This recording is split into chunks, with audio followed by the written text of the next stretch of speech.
Hi everyone, it's QuickyBaby and welcome back to World of Tanks, and today I've got a full tank review for you on the Object 752. This is the first tier 9 premium Soviet heavy tank inside the game, and it has a 3-round autoloader capable of dealing 1170 damage within 6 seconds of the first shot.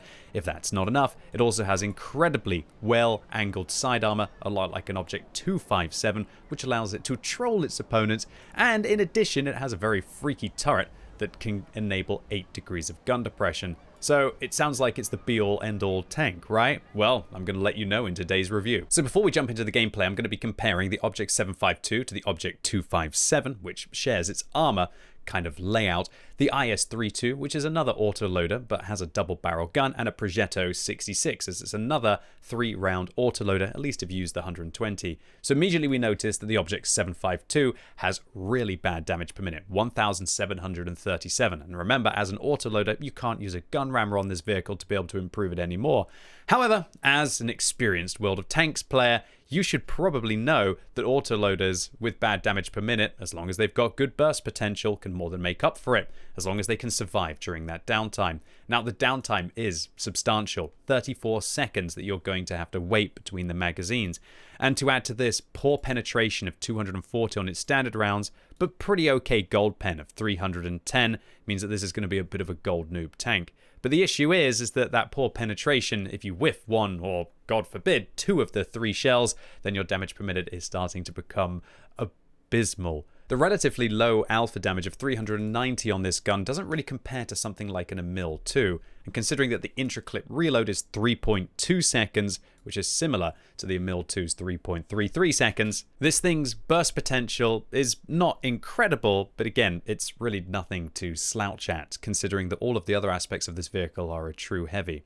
Now, one of by far the worst things about this tank is the low amount of ammunition it can carry. Only 30 rounds of 390 alpha means that by the end of the battle, you're going to be running low on either your standard or your gold ammo, unless you just choose to load full gold. Annoyingly, this means that I really wouldn't even recommend taking an HE magazine on this vehicle, because it could end up being so awkward that you don't have the ammunition that you need in a big carry. Especially considering that the standard pen is 240 and you're likely to bounce a load of those shells unless you want to load excessive amounts of gold ammo. So the aim time on this tank is a horrible 3.4 seconds, and the accuracy is an awful 0.42. To add to this, the tank's bloom after firing is 4, which is not nearly as bad as the Progetto 66 is 5, so you're definitely going to want to have vert stabs on this vehicle to be able to improve that horrible gun handling. However, the gun depression on this tank is an amazing 8 degrees, which makes this thing really flexible on a ridgeline. And interestingly enough, the way that this tank, which is very low profile, gets 8 degrees of gun depression is you see that the turret is locked to the gun and the gun depresses in between the mantlet here, while also ironically exposing weak points on top of the vehicle. So make sure you are raising your gun in between your shots, or if you're just trying to poke and spot your opponents before you engage them. The mobility of this vehicle is also lackluster, 35 forwards with a poor power to weight ratio, which is the worst in this comparison, although the best ground resistances kind of make up for it. So that means that the Object 752, even though it has way worse power to weight ratio than the 257, is actually faster on medium terrain, although the 257's probably going to improve its ground resistances through crew skills and maybe even a turbo to be able to get up to a decent level. But this is way slower than the IS-32 and the Progetto 66. Accordingly, you really want to consider putting a turbo on this vehicle, as it just feels super slow. The reverse speed at 12 is also poor, but you can improve this with a field mod and also with the addition of a turbo. But don't expect this thing to be a fast vehicle to race into position without either sacrificing vert stabs to improve the gun handling, the vents to improve everything about the vehicle, or a durability device. More on why that will be important in a second. However, so what we've seen so far is the firepower isn't impressive outside of the autoloader. The gun handling is worst in this comparison, and that's competing against tanks that don't have good gun handling, and the mobility is mediocre. However, the armor on this thing is so darn troll. It has 195mm of frontal armor, 140 of side, 330 on the front of the turret, and 150 on the side of the turret. That makes this thing just absolutely ridiculous frontally. This is 240 millimeters of penetration trying to challenge the front of this tank. It just bounces. The lower plate is your goal. However, tier 7 and tier 8 tanks aren't going to be able to go through this reliably. Now, the freaky and funny thing about this tank is look at the boat-shaped hull, or just this diamond-shaped hull on the side here. That means that when you over-angle it, you can angle like this and still bounce armor piercing shells. And because it's 70 millimeters thick and 55 along the lower part, that means that you can ricochet all shells apart from kind of like your FV215Bs along the really lower part of this vehicle. Now, you do have some issues when you do this. The struts, which I guess actually, so it's more of the way that the hull bows out here, I guess, to enable where the hull or the turret is going to be able to work inside the vehicle, has a significant issue, and that is that it bows out and it's going to be a weak point along the side of the tank. Also, at the back, you can see there's a slight issue if you over-angle the vehicle against armor-piercing shells. But still, good luck being able to see this from the visual model as the tracks are going to move. So as long as you keep your tank moving and you don't sit stationary, you can just angle like this and pretty much laugh at most of your opponents. Now, the issue comes when they have great gold pen. Now the whole front of your cheeks are weak, and you've got to be careful because as soon as you over-angle, the whole of the side becomes a green blob. So you really want to be angling perfectly like this, and even against gold, you're going to be challenging your opponents. Now, the turret armor on this vehicle is phenomenal. Nothing's really getting through it unless it's a tier 10 tank destroyer firing gold.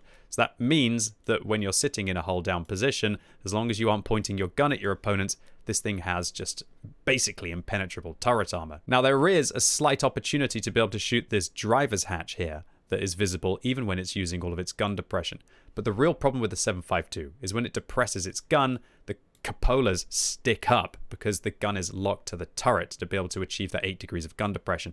And so this is a super easy shot for pretty much all vehicles apart from tier 7 and tier 8s that aren't firing gold. So definitely take advantage of this when you're fighting the 7.52. I'd also like to clarify that this vehicle does have the possibility of reverse side scraping as well. It's not quite as good as from the front, but it can be very handy in a pinch. So add to this awesome durability. It's got 1,750 hit points, and its view range, unfortunately, at 380 means that it's not going to be great until you've got a premium consumable, good crew skills, and you are using all of the field mods. So crew-wise on this vehicle, it's really simple. Your Object 277 crew will fit perfectly in here, with the only high pressure spot being the commander, who is also the radio operator on the vehicle. So if you're going to invest a 0 skill crew member, make it the commander. The ST2 crew also works perfectly in this vehicle, as the commander is also the radio operator on that tank. So you've probably got more than enough Soviet crews for this tank. Crew skills wise, you want to take situational awareness, recon, brothers in arms on your commander, obviously repairs as well, and then everything else is just a luxury.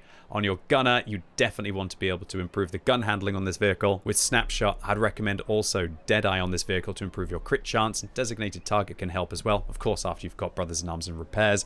On your driver, this position is a little bit more high pressure, as off-road driving helps this vehicle's sluggish performance, in addition to brothers in arms and repairs. And on your loader, I would recommend intuition if you want to try and save yourself some credits and switching between the armor piercing and the APCR shells. Equipment wise on this tank, I have two builds. One is going to be vents, turbo, and vert stabs, and the other build is going to drop the turbo for your close quarters maps to use a durability device. Now, some of you out there might not want to use one of the first modules on the vehicle and instead take a durability device with the turbo, because if you do get tracked in this thing, it is incredibly frustrating. Angling your armor is how you defend yourself in the 7.52. But when you do that, your tracks do become very prominent for your opponents to hit. And so having durability device on this vehicle can significantly help that. But as a vehicle with 8 degrees of gun depression, and there are many maps where you want to try and contest early hull down positions, I really would recommend having at least one turbo build on this vehicle, and then one for your close quarter situations where you don't need it. Field mods wise on this tank, it's pretty simple. I would recommend the all-terrain suspension to improve your mobility on this vehicle, improve your accuracy, follow it up with some view range improvements, and then for the final field mod, I would recommend improving the reverse speed on this vehicle, because otherwise it's very sluggish. And I'm going to be taking a mobility slot to put a turbo in it. But anyway, let's see how the first tier 9 Soviet premium heavy tank performs on the battlefield. Alright, so firstly, we are going to be rolling out on Siegfried line against a variety of tier 9 and tier 10 tanks. So I'm going to be using vents, vertical stabilizers, and a turbo on this vehicle. And you'll notice, even with this turbo, it just really doesn't feel very fast. That can be attributed to the vehicle's poor top speed limit. Its ground resistances are nice, but also the engine power. We can see upslope here, you're just not even able to get, well, that sounds ridiculous. You're not even able to get into position the same speed as the medium tanks. But this is the kind of vehicle that it can kind of go everywhere on the map. It's really good within that regard. Because you've got 8 degrees of gun depression, you can actually work ridge lines in a heavy tank. So I do like to get forwards and try to harass. Also, this thing's armor is way more suited to bouncing mediums than it is to bouncing heavy tanks with higher alpha damage, or alternatively bouncing tank destroyers that have access to really good gold rounds that will punish you. Unfortunately, I was unable to hit my second shot there on the TVP, looking to see if I can squeeze a third in. And I have to admit, it does feel pretty bad to have to reload for 30 seconds to only do 390 damage, even if we did get a fire there against the TVP. This vehicle is not going to be for those of you out there that kind of want to farm, consistently farm. It is not one of those kind of tanks. The low damage per minute of like 1,700, the lack of a gun rammer on this vehicle as it's an autoloader, means that you're going to have to really time your engagements and time your ambushes. But sometimes it's just really nice because your opponents do just come to you and the Teenage VZ51 is going to come out. But now I'm in this awkward situation. Do I reload for 30 seconds or do I hold the shell? Well, luckily, I hold the shell, I hit the Teenage VZ51. Fortunately, the third shell bounces off. Maybe it would have penned if I was firing a gold shell.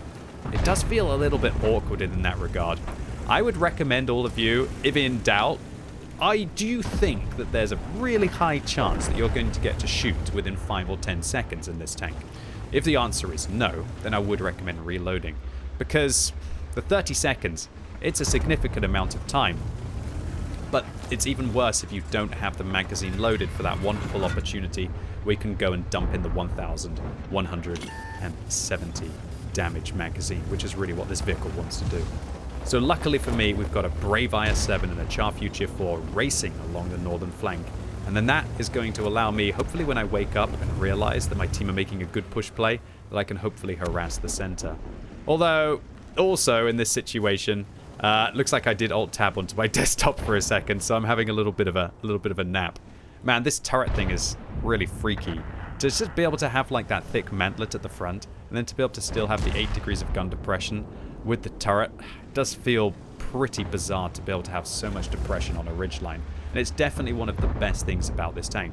If this tank had 5 degrees of gun depression, I think it would be absolutely trash. But because it does have that 8 degrees, it kind of feels like an IS-32 within that regards. And that is why I think one of the IS-32 is one of the most dominant tanks at tier 9 in the game. So immediately we can see our armor is just absorbing, right? It's just bouncing left, right, center. We've blocked 1,270 damage. Haven't taken any damage this game. And if you are somebody who likes to play like a bit of a silly sausage and just go get stuck in, this is the tank for you. It really is. All you have to do is angle your armor at about 40 to 45 degrees against your opponents, and they can't really do anything. And then that allows you to just overexpose yourself and just get farming. And this is just the perfect game to show this vehicle. It really is. You can just drive in, dump your mag, not have to worry, and your opponents are going to have to learn how to aim against this vehicle. I'm sure that people eventually will get better against this tank, and the games that you're seeing today are from the first 2 days of this tank being released. And accordingly, as they are from the first 2 days that this tank is being released, people won't know about the lower plate, they won't know about the side. Do you know what the most weird thing about this tank is? Is that it looks like its side armor is flat as well, because of the way that the hull is shaped down the side, but that is just space protection. So it does mean that you can bait your opponents into thinking, whoa, he's over-angling, I'll just shoot his side, and then they're so surprised when they ricochet. Now, of course, that isn't going to help against players who actually have their settings set up correctly and they use the dot to show when it's green on the side of your vehicle. But, you know, I'll take all of the advantage I can to farm up players who just don't really think before they shoot in this kind of a vehicle. Unfortunately, you're seeing that while this tank is very good against armor-piercing rounds, it's not nearly so good against heat rounds. And that bat chat absolutely robbed us of our HP. The first 3 damaging shots that I take all game, but luckily I followed up with a couple of shots into the bat chat. But be careful, tanks that do have a lot of heat rounds, as we can see, really do start to challenge this tank.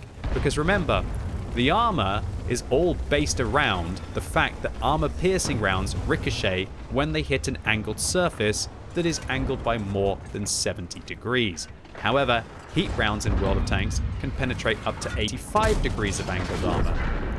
And so, it's very hard to actually get armor that's angled between 85 and 90 degrees. This vehicle, it's probably about 75. So heat rounds are a great counter for this tank. And so if you do have any heat rounds, definitely apply them to this tank and you will make the Object 752 wins. So this game pretty much shows, my automatic fire extinguisher robbing me of the kill on the STRV there. This game pretty much just shows this tank is best played aggressively and with reckless abandon.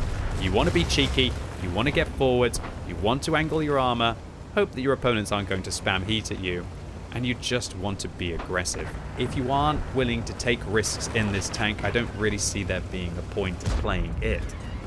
Also, the terrible damage per minute on this vehicle means that you really must be all in whenever your gun is loaded. Otherwise, you're just not going to be able to get the damage done. You're not going to be able to have the impact. And unfortunately, as you can see here, oh, that gun handling, even with vert stabs, definitely not my finest shots at the end of the game against the Cobra. But luckily, my team is still going to be able to finish them off before I reload. So that's it for me in this game. We managed to pick up 6,200 combined. We also blocked 4,000 damage. I mean, this was just the 752 in its essence. Driving around, baiting people into making mistakes, and while it doesn't have the best damage per minute, 1,170 damage is 1,170 damage, delivered in 6.4 seconds of that first shot. Okay, next up, we're going to be rolling out in a nicer matchup against tier 8 tanks on Fisherman's Bay. And you'll see that in this build, I decided to drop the turbo. It doesn't really matter if we take an extra half a minute to be able to get into position, because this map is all based around one crunch point to win the battle. One position wins it all in this kind of a scenario. And that's where I will take the durability device, because now, if I do get tracked my opponents, it's not really the biggest of deals. It's going to be harder to be able to track me. When I do get my tracks back on, they're going to be at full health. And also, we're going to be able to repair our tracks much faster. And because we're able to do that, then we can side scrape with even more recklessness. But what's this? A cheeky SMV CC67 decided to make a push play at the beginning of the game. Well, interesting enough, this CC67 is called Mad Will 32. Well, Will, from one Will to another Will. I'm pretty mad in World of Tanks, but what you did, that was mad in a whole different level. So goodbye to you, CC67. And it shows you that this vehicle, on hard terrain, it's quite nimble. It's not like a super slow heavy. And I think the fact that this tank actually looks quite small and quite compact can be quite an advantage in its favor. Especially later on in this game, you're going to see exactly why, but no spoilers. So I've got gold rounds loaded here, and I wish I'd just shot at the cheeks of the VK100-01. Don't really want to lose too many more hit points. I already lost some to the CC67. I'll try and hoard them for later on in the game where we can hopefully make some better trades. Luckily, the VK misses, and yet this thing's gun handling, it's horrible accuracy, horrible aim time. Just really makes it feel as if it's very awkward at sniping. But you know what? From one loot box tank to another loot box tank. Oh, you fired? You've got a 20-second reload? No problem. Out with the old, in with the new. The BZ-176 has been dethroned, at least in this battle. But also, let me clarify, I'm not trying to suggest this is a new BZ-176 in any way. Wait for my conclusion within that regard. That is just showing you what this tank is capable of. And that is, somebody with high alpha damage fires, get in. You got 6.4 seconds to deal, hopefully, 1,170 damage, as long as you don't whiff your shells. It's an opportunistic tank within that regard. It kind of lulls its opponents into a false sense of security with its low damage per minute, but its burst damage potential is nothing to be sneered at. So the A phase 1 there claps me in the side of the vehicle. I stop momentarily to see if I could get a shot into them, unable to do so, and unfortunately that means we're now down to 800 hit points. I'm worried about the A phase 1 coming back around after me, and I kind of don't angle my vehicle perfectly there. I'm worried about the A phase 1 coming after me, and oh, disaster. They both managed to pen me, and now it's locked in mortal combat with a VK. Well, you know, back in our environment, he's looking for a shot. He doesn't manage to connect the shell, just a regular round as well, so it's going to have even less chance. I'm going to bait him into thinking he can ram me there, so he lurches forwards. And then now what I'm going to do is, it's awkward. I don't want to auto-aim because I want to lock my turret upwards. Because what I'm doing now is I'm actually hiding my cupolas from the VK. That is truly some next level close quarters combat awareness there. By raising your gun, you hide your cupolas, you make that turret absolutely troll, and you still want to keep your turret facing him, and then boom, there we go. Goodbye, Mr. VK. So look, that is a tall tank. You're not going to be able to do that to every vehicle, that's for sure, but boy, did that still feel really nice to be able to catch that VK. And again, this shows pretty much what you want to do in the 7.5.2. Jump on opportunities, take your risks, and then back it up, hopefully, with good knowledge of mechanics. The fact that this thing is so short, the fact that it does have that autoloader, and look at that. Look what happens when you raise the gun on this thing. It just looks just absolutely bizarre. Just absolutely bizarre. It's like an absolute squat tank. It looks like it's been flattened by a pancake. And within that regard, this thing is high patrol. This one is definitely one of the more funky ones that you can get outside of the loot boxes. I'm not sure it's quite as fun or good as the Tiger Mouse. It's just a different kind of fun, I think. I think a lot of people will enjoy the gameplay of the Tiger Mouse more. However, high-skilled players will probably end up doing better in the Object 7.5.2. And also, you know what? You don't even have to be a high-skilled player to do well in this vehicle. Because look, we're just pouncing Foch rounds, 3 of them like they're nothing, and then spotting them and clapping their weak point on top of the tank. As long as you do the basic things that I've suggested, i.e. keep your armor angled at 45 degrees, and then roll the dice and see if your opponents do manage to hit that weak central point on the side. Remember, the way that the turret hull kind of bulges out on the side, that will be your opportunity to be able to take this thing out. As long as you do that on this tank, you can just make crazy plays. There aren't really very many Soviet tanks that will drive out in front of multiple tank destroyers and then just decide that, you know what, I'm hopefully taking you down with me. Oh, maybe I'm not because my gun handling's awful. Bit of a reality check there. But also, just a cracking result.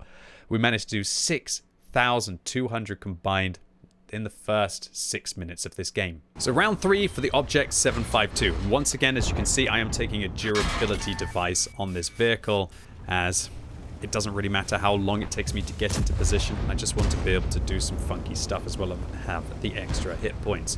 So this kind of a situation just looks absolutely perfect for this vehicle. Get to angle my armor up, so I should be having better protection on my hull, and I've still got the 8 degrees of gun depression, unlike many Soviet tanks that couldn't work this position. And then we go 1, we go 2, and we go 3. And it's really that easy. It's as easy as 1, 2, 3 in this tank. I'm going to skip 20 seconds on for the reload, and now we're going to have a go at the TS5's lower plate. So I actually fire a really bad shell in there. That was really awkward. The 50 TP actually manages to hit me.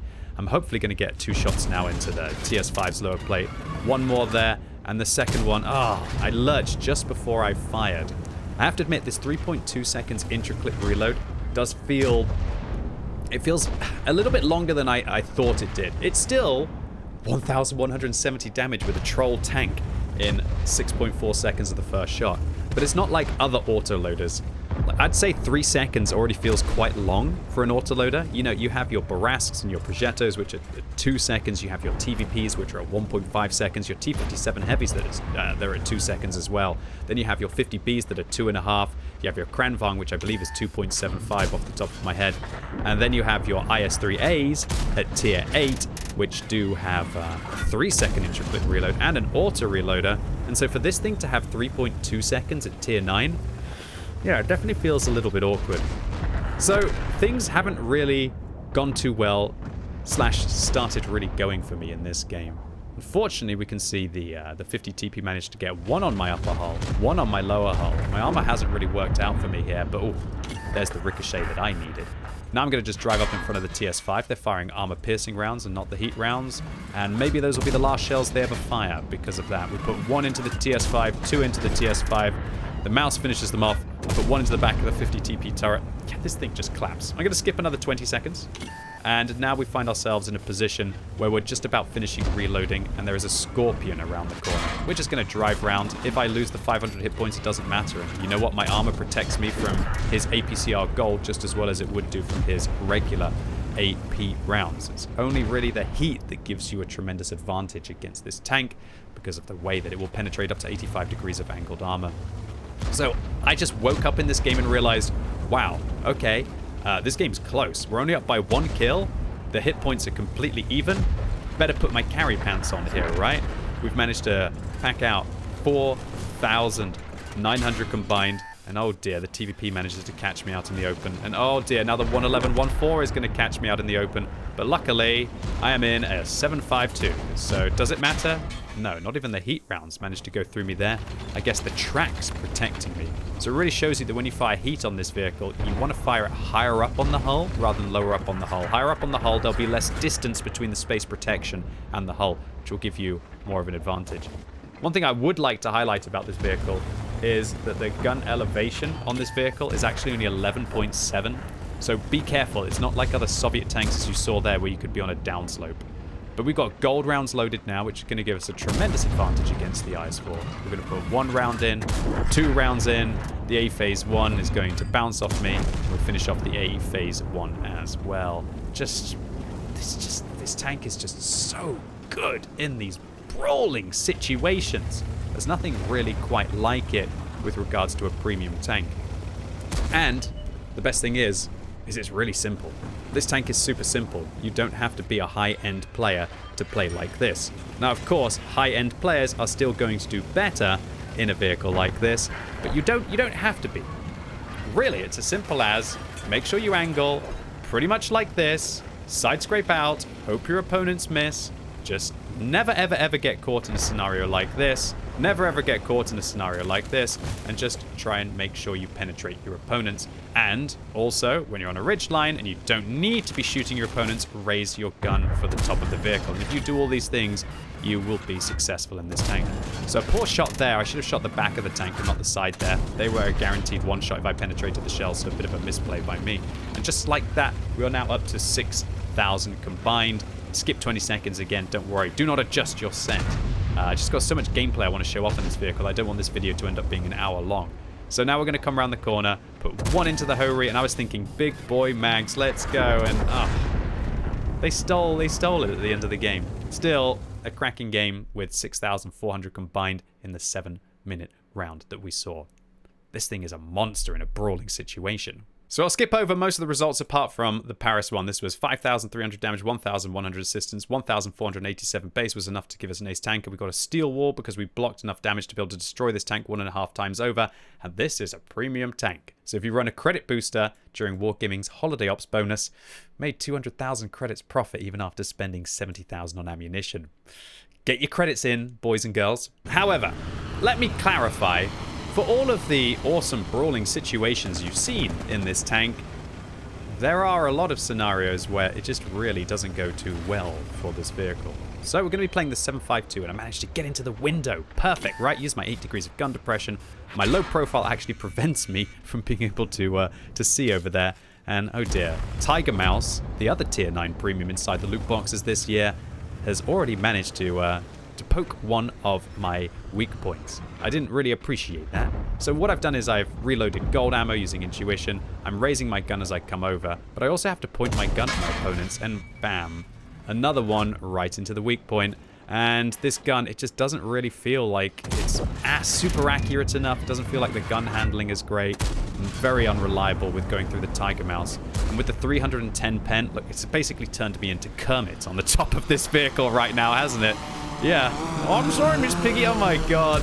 This is just an absolute disaster of a start in the game. Why did you do this, Mr. Tiger Mouse? And in this kind of a scenario, that 310 gold pen that I have, it doesn't even really have... I'm pretty much only maybe a 6 out of 10 chance at best of going through the Tiger Mouse's cheeks. Maybe even a 50-50. So we can see that the Tiger Mouse, they just keep poking my weak points, and they're really easy things to see. And I'm lucky that the Super Conqueror didn't finish me off there. And so, look, I can show you all of the amazing games this vehicle has in all of its brawling situations. And look, it still does well as we're managing to see that the vehicle is truly brutal with that autoloader. But as soon as your opponents realize weak point, weak point, weak point, yeah, this thing starts to feel a little bit awkward. And the problem is that if you want to actually damage your opponents and point your gun at them, then yeah, they're gonna turn your vehicle into more of a smiley face, or maybe more of a sad face in this case. I'd also like to clarify that for every awesome game where you manage to get to brawl, you'll have another one where your vehicle just feels like it's a little too slow to play catch up at the end of the battle. The game will be just played out by faster tanks, and you're not really quick enough to be able to trundle into position to catch any of the farm at the end of the game. And even if you are, unless the vehicles are sitting static or you've got them in close quarters combat, the gun handling is brutal enough that you never truly feel that you get those wonderful, amazing farm games. So how has the Object 752 been performing in its first 2 days of release? Well, it currently has the second best win ratio behind the Concept 1B, although the Concept 1B is a different kind of animal. Interestingly as well, the 752 is actually giving its players a better win ratio than the Tiger Mouse when you consider that currently excellent players are playing it. This clearly shows that the 752 is a decent heavy tank, and that irrelevant of what kind of a player you are, the vehicle is so straightforward that it's an easy one to grind out. So to conclude, I think the Object 752 is one of the better tier 9 premium heavy tanks in the game, although it does have some very frustrating features. And also, it's going to be a very frustrating tank to play against, especially for the tier 7 and tier 8 vehicles that stand almost no chance against this vehicle. I think the Wargaming were very sensible in the way that they balanced this vehicle by giving it atrocious gun handling and bad damage per minute, because if they'd given it any better, I think that this thing would have ended up being a complete monster. This is a competitive tank across all skill levels that is very new player friendly, but also will allow the excellent player to flourish, but also still feel slightly frustrated at some of its finer aspects. Anyway, ladies and gents, boys and girls, that was it for my full tank review on the Object 752. Really hope you enjoyed it. If you did and it was useful, give it a thumbs up. If you hated it, give it a thumbs down. And let me know in the comments what you think about the Object 752. Do you think it's a completely overpowered tank? Do you think it's about right? Do you think it's going to be a monster to play on the battlefield? Or do you think it's just going to be all right in the given situation? And if you're watching this video as it's released on Sunday, it's time for the World of Tanks Tech Tree Showcase live later on today on twitch.tv/QuickyBaby. And this week, I'm going to be playing through all of the Italian mediums. So let's see just how badly Wargaming destroyed this tech tree with one of the most unnecessary nerfs in World of Tanks history. So really looking forward to seeing you all live right now on twitch.tv/QuickyBaby. And as always, thank you so much for watching. You've been epic, and hopefully I'll see you soon.